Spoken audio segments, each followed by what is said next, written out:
right. Travis Colt. All right. It's that time again. What time is it? It's Vader time. Indy time. Where we take a break from the mainstream WWE stuff that we get all week long, and we dig deep. We find all the fun stuff that's going on in the independent section of wrestling. Fun stuff. All kinds of stuff going on this week. We got results. We got upcoming matches. But we're going to start with something we've been talking about for a couple weeks. We're going to start off with the results of Night 1 and the matches set up for Night 2 of Ring of Honor's Survival of the Fittest. So yesterday we had Night 1 of Survival of the Fittest tournament. November 7th in Columbus, Ohio. My birthday in Columbus, 12 Ohio. guys in a tournament against each other. We had Caprice Coleman had to pull out of the tournament due to a family emergency. Sad. Hoping everything's all right. Keep my fingers crossed for Caprice Coleman. It had nothing to do with Caprice Sun.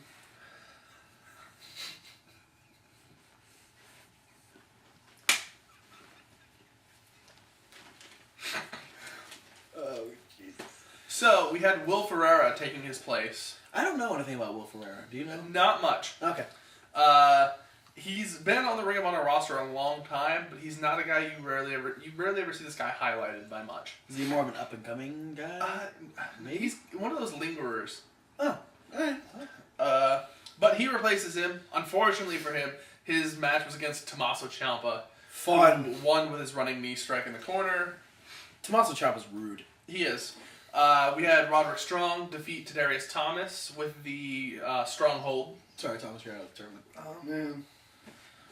Adam Page in one of the... No, you're still on the show. Oh, okay. You're still on the show. You're Survival at Fittest a tournament. Oh, okay.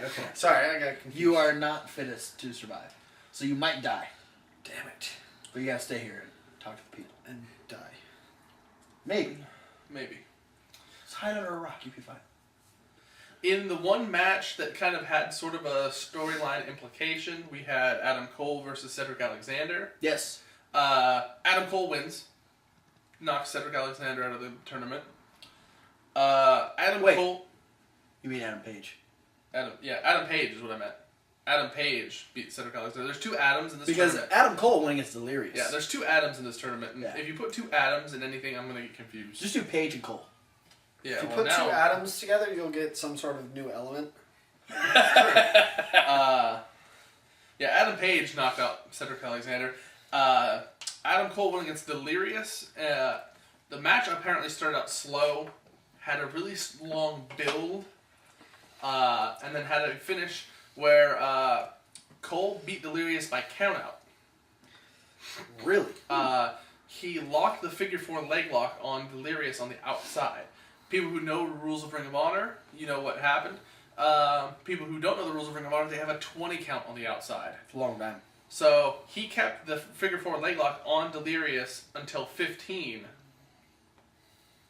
and went back into the ring. And because of the figure 4 leg lock, Delirious couldn't get onto his feet and get into the ring in time to answer the count. Oh, clever, Adam But the Cole. story they played on was basically that Delirious would not quit. I don't think Delirious would quit anyway. He's crazy. He doesn't know the meaning of the word. He can't say the word quit. Yeah. Unless you're in Chikara. Like, if he was in an I Quit match, he wouldn't be able to lose. That's the worst type of match to face Delirious in. Then we move on to match 5 of the opening round. What many of the people who were there consider the match of the night. Hanson, fairly new up-and-coming guy in Ring of Honor, defeats the TV champion Jay Lethal with his spin kick of death. Which is scary as hell. Spin kicks and shit. Yes.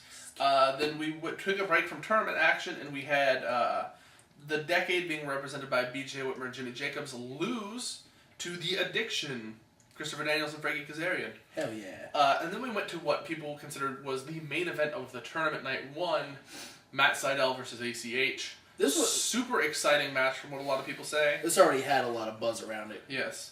And Matt Sydal wins. Wow. And then in the final match of the evening, The Kingdom, Mike Bennett and Matt Taven, accompanied by Maria, beat the Briscoe brothers. I believe it was a no DQ tag team match? Yes. Fight without honor. Yes. Not a match I want to be in with the Briscoes. No. So, with that being said, we have the lineup going into night 2. Which is tonight. It's currently going on right now as we record, and we'll have results for you next week.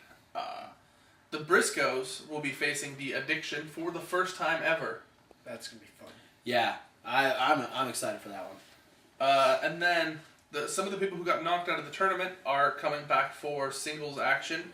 Matt Taven from the Kingdom will be facing ACH.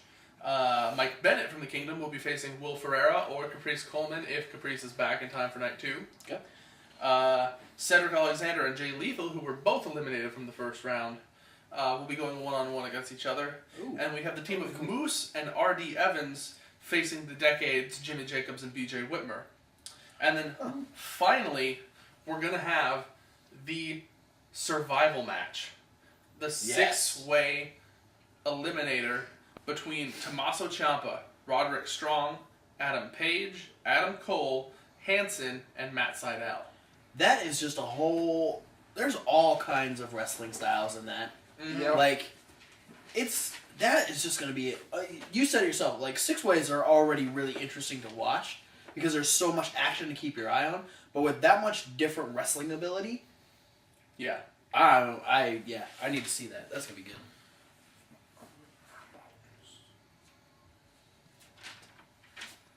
So, we have one more set of results for you, and I'm going to turn it over to Travis Colt, who's going to let you know what happened this week on Lucha Underground. Lucha Underground. Yeah. We dig a little further into midweek, and we get all the way down to Lucha Underground. Wednesday nights on the... Under the ground of wrestling. Yep. Wednesday nights on the El Rey Network, you can find the Lucha Underground show. We were super excited last week when we watched the first one. This was pretty much a continuation. They're continuing a lot of the same storylines that were going on. We opened up and we met Big Rick,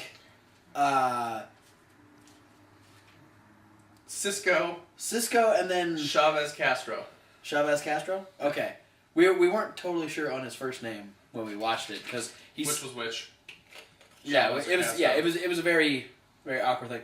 So we met the associates of Dario Cuarta, and they talked about how they're here to pretty much run the place. No one's got a chance standing up against them, but Johnny Mundo in Johnny Mundo fashion would run out and In Johnny Mundo fashion. yes, Which means he was wearing the normal Johnny Mundo clothes. Yeah. but he'd run out and briskly in a luchador-esque style would take a fight. He to the parkoured ring. his way to the ring to fight.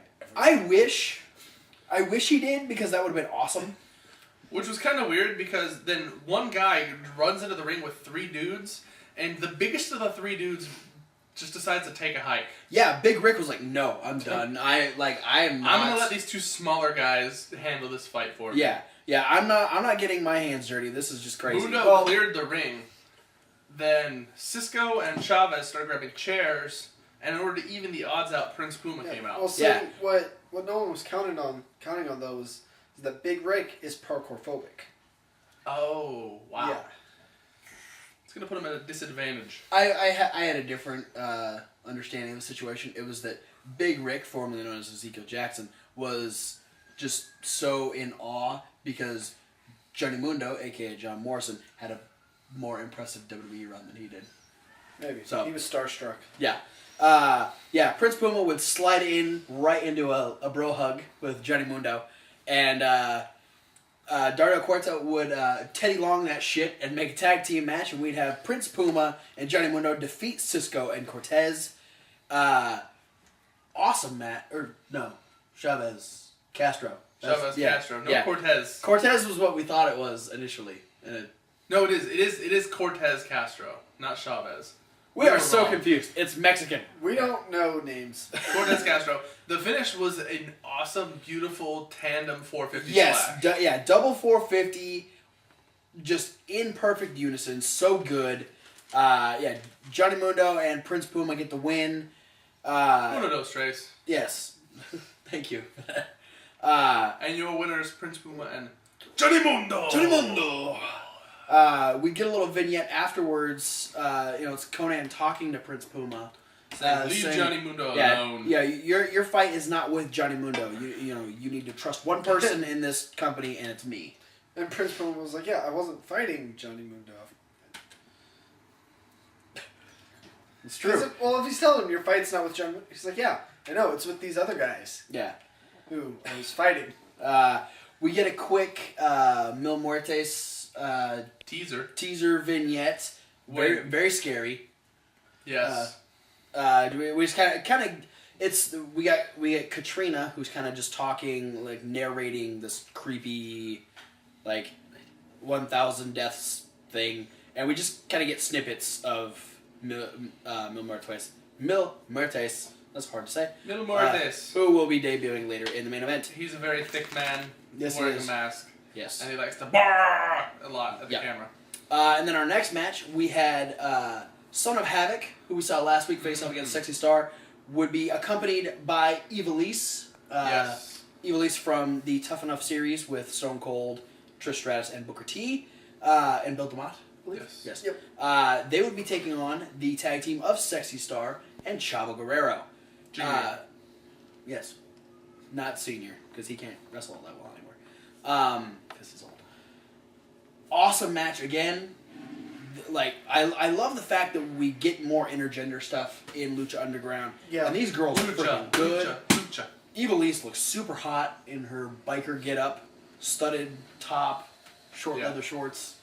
Looking good. Very, very, very short. Looking good. Chavo and Sexy Star would get the win. Yeah, Chavo totally finished off Son of Havoc, but was gentlemanly enough to tag in Sexy Star and let her get the finish. Yes. Yeah, Sexy Star she got screwed over last week when Son of Havoc pulled the tights, causing her to lose. So she gets vindication this week, and we get a win for the face tag team. We got another little teaser into the main event, which would be Blue Demon Jr. versus Mil Muertes. Blue Demon Jr. would be kind of in a training kind of session. Stretching in the locker room. We'd see a blurry view of a very beautiful woman walking through the back, and she'd go to tap him on the back. He'd look back, and she's gone. He turns around, and he's faced with Katarina, formerly known as Maxine in WWE, and she delivers a message to Blue Demon Jr. By licking his lips, saying, "A taste before 1,000 deaths." And Blue Demon Jr. goes, I don't know why he did that, because if Maxine was going to be licking my lips, I'm not opposed at all. Then we get our main event. Mil Muertes actually made very quick work of Blue Demon Jr. The match itself wasn't very long. No, it was very, very physical. Yes, very physical. Some still really good lucha action for two very big dudes. Yeah.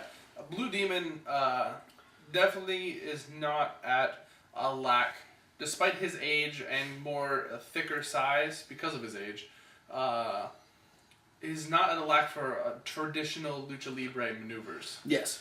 And Mil Muertes is just huge, just a big hulking dude. Yeah, and he's very reminiscent of a lot of I think like Undertaker, Matt Morgan, where he's big, but remains very, very agile. Yes, he does. He ends up getting the win, and continues the beatdown after the match. He's not letting up on Blue Demon Jr. Chavo runs down with a chair, saving Blue Demon Jr. That prompts. We saw Dario Cuerta last week, pretty much talking trash to Chavo. Yeah. So Chavo comes out with the chair, fights off Mil Muertes. Muertes and Katrina take off. They're done. They already did the damage, so. And then Chavo, in true Guerrero fashion, decides to blast Blue Demon with the chair. Yeah. And the crowd goes, "What the fuck?" They literally start chanting, "Why Chavo, why?" Yeah, why Chavo, As why? he's wailing on Blue Demon with the chair over and over again. They send in two of the other luchadors. Well, first it was the two referees. Yes, the referees get knocked down by the Chavo. Yeah, Chavo takes out two referees. Then two guys that we haven't been introduced yet slide in. They get hit with a chair. They get taken out with a chair. He goes back to beating up Blue Demon Jr. we get Sexy Star come out, who teamed with Chavo earlier, saying, "Why are you doing? You need to stop this. Like this, you know." She's saying all this in Spanish, but we're translating. Yeah, it was kind of translated to us by Vampiro and Matt Striker, which we didn't mention last week. That is the commentary team with Lucha Underground. Vampiro and Matt Striker. So Sexy Star's trying to, pleading to Chavo, you need to stop this. This is my family. You need to stop. Why are you doing this? And Chavo just kind of looks at her and then blasts her in the head with a freaking chair. She took the most vicious chair shot out of all the dudes. Yeah. Like, none of the dudes got even close to taking the chair shot that she did. And so Chavo just kind of sits down in the ring with just bodies laying all over the place. And we end Lucha Underground with Blue Demon Jr. being escorted via ambulance to the hospital. Yes. So things are getting interesting in Lucha Underground. This is only episode 2. Yeah. In the coming weeks, I know they're going to be announcing that they're going to be having a tournament for the first ever Lucha Underground champion. Ooh, I'm excited. Yes. And I'm fairly certain Chavo Guerrero and Johnny Mundo and Prince Puma, I know, are all going to be involved in said tournament. Big Rick will probably be involved also. I wouldn't be surprised. But yeah, that is it for Lucha Underground. We're going to send it back over to Mr. Kevin Hawk for a little bit more indie results. Upcoming events. Upcoming events. I'm sorry. Yeah, seriously. Be sorry. I'm so sorry. See if you guys can keep up with this. Good There's luck. a lot going on. These are future results. Yes. Good luck. So, we're going to recap over what's going to be happening in the next 2 events of Chikara, the weekend of the 15th and 16th. We went over these last week, but 3 matches have been added since for this upcoming weekend. Damn. So, the 15th, we have On Her Majesty's Secret Service, which is going to be in Haverhill, Massachusetts. And the new match that's recently been added for that earlier today, actually, I believe, Princess Kimberly is going to go one-on-one with Missile Assault Ant. Whoa. Then also previously announced, we have Worker Ant going to be facing Prakash Sabar from the Block Party.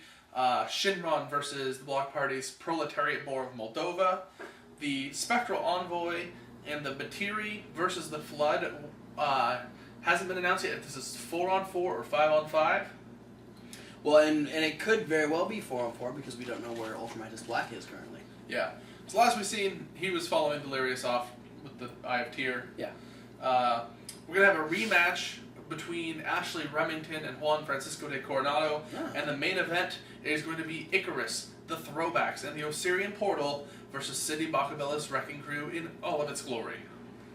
Going Or down. on glory. Going down, Sydney. He's on the other team. He's on the Technico team. The Golden Portal. That's actually how I have them written down Really? in my notebook. Awesome. Yes. The Golden Portal. The next night, on the 16th, we're going to be moving to South Windsor, Connecticut for Your Eyes Only. That fancy sounding city. I know, right?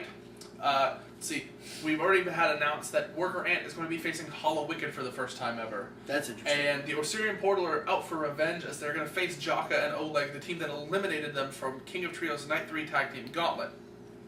Alright. We also know that we're going to have the Batiri versus Ashley Remington and Jervis Cottonbelly versus 2 other unannounced teams in a 4-corners elimination tag team They match. still haven't announced. They still haven't announced either of those teams Interesting. yet. We have Ultramanus Black going against the Flood pseudo-leader Jimmy Jacobs, and Delirious versus Frightmare. But they recently announced 2 more matches for Your Eyes Only. Eddie Kingston is going to be going against what's known as the Benedict Arnold of Chikara, the Lithuanian Snow Troll. I did see that. And just announced, the Spirit Dragon Shinron is going to be going against the BDK's Knockin'. That is a fucking... That's Big the mismatch. equivalent of Jay Lethal versus Hanson. Pretty much. And then, of course, we're going to have the main event that night, the 2 out of 3 Falls Tag Team Championship match 3.0, looking to reclaim Tag Team Gold from Dasher Hatfield and Mr. Touchdown, the Throwbacks. That's going to be good. All right, if Chikara's not your thing, same You're weekend on the 15th, Glory by Honor 13 Oh, yeah. from Ring of Honor from San Antonio, Texas, we've got the championships going to be on the line. Jay Briscoe defending against ACH, the hometown boy. Then we have the TV title is going to be on the line, where Jay Lethal is defending it against R.D. Evans' undefeated streak. We have Redragon going to be defending the tag team championships against the Kingdom. And then 2 singles matches involving The Addiction. Christopher Daniels is going to be going against Adam Cole, and Kazarian will be going against Roderick Strong. All right. Yep. And then later on, the next weekend, Ring of Honor is going to be in Baltimore for Tag Wars. Yes. On the road to Final Battle. We know that Adam Cole will be going one-on-one against Brian Kendrick, and that we're going to have the Briscoes, the Young Bucks, and the Addiction all involved in the tag team tournament.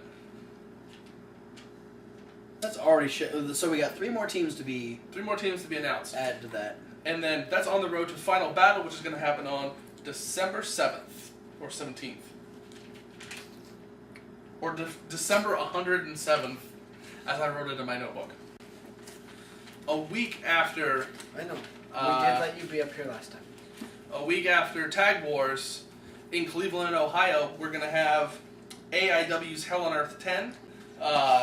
EC3 is going to go against Johnny Gargano. Rockstar Spud versus Marion Fontaine. And Alex Shelley versus Josh Prohibition have been announced. Plus, I think they said there's going to be at least 6 more matches. Wow. That's a lot of matches. Could you AIW? Yep. Getting crazy. What else we got going on? December 12th, we have PWG's show, which I announced last week, where we're going to get Johnny Gargano, Chuck Taylor, and Trent versus Rich Swann, AR Fox, and ACH. I want to see that match. Trevor Lee versus Chris Hero, Cedric Alexander versus Adam Cole, Bobby Fish versus Roderick Strong. The Addiction are going to try and dethrone the world's cutest tag team from being the tag team champions. The 4-way dance between Brian Cage, Biff Busick, Uhaa Nation, and Tommaso Ciampa. Ricochet trying to become the PWG champion against Kyle O'Reilly. And the first ever tag team pairing of Matt Sydal and Chris Sabin versus the Young Bucks. Holy crap.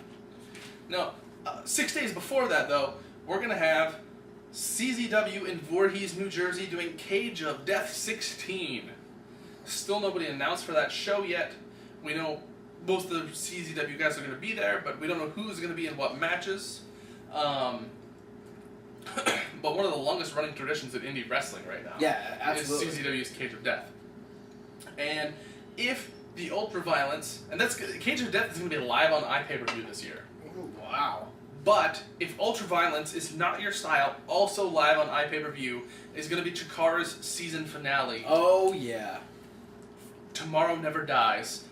Chikara's first show at the 2300 Arena, which for you, those of you who don't know, is the old ECW Arena, since their very first iPay-per-view, High Noon. Coming full circle. Yep. All we know announced so far, the Young Lions Cup 11 finals between Heidi Lovelace and Missile Assault Ant, and the Cibernetico Royale. Oh, hell yeah. The match that I was nervous wasn't going to happen this year, because generally Cibernetico gets his own show. But why not put it at the season finale? Live on iPay-per-view. Yeah. This is an 8 versus 8 freaking elimination with crazy rules match. And I'll post a Wikipedia link to the Super Medical rules in the Annotate it description. right over Kevin's face. No, I'm not annotating nothing. Put it, no. Please. needless to say, It's my birthday. Yesterday. You didn't give me anything. Yet. Give me an annotation over Kevin's face. That's all you're getting then. Okay. Alright, fine. Annotation, right there. Keep talking, Kevin. alrighty. Yeah, Cibernetico, I'm not going to be shy of saying it's probably my favorite match. That was, I think that was like the one thing that you had to show me first. Absolutely. If you said King of Trios is my favorite show, Cibernetico is my favorite match. That's a lot of stuff going on. Yeah, I think Cibernetico is my favorite match next to I really like the Elimination Chamber match. Right. WWE. Cibernetico's way cooler. But yeah, that's a lot of stuff happening in the next coming months. I wanted to add one little bit of... Add something.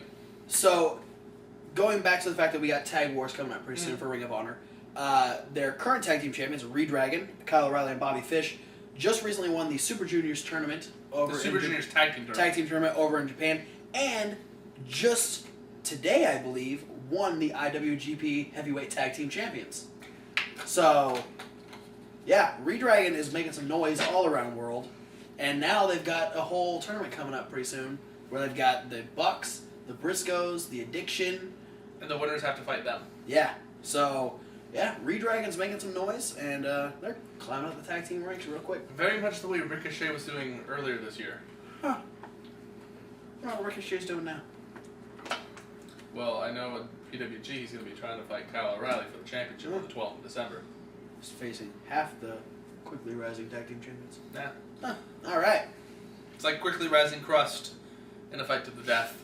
There's a whole lot of indie news going on. There's a lot of stuff going on, but it is the end of the year, so everybody's gearing up for their final shows for the year. Definitely. And that's just a handful of promotions: AIW, CZW, Chikara, Ring of Honor, Pro Wrestling Guerrilla. If you guys have more promotions that you want me to cover, send me links to their Facebook pages or their official website pages.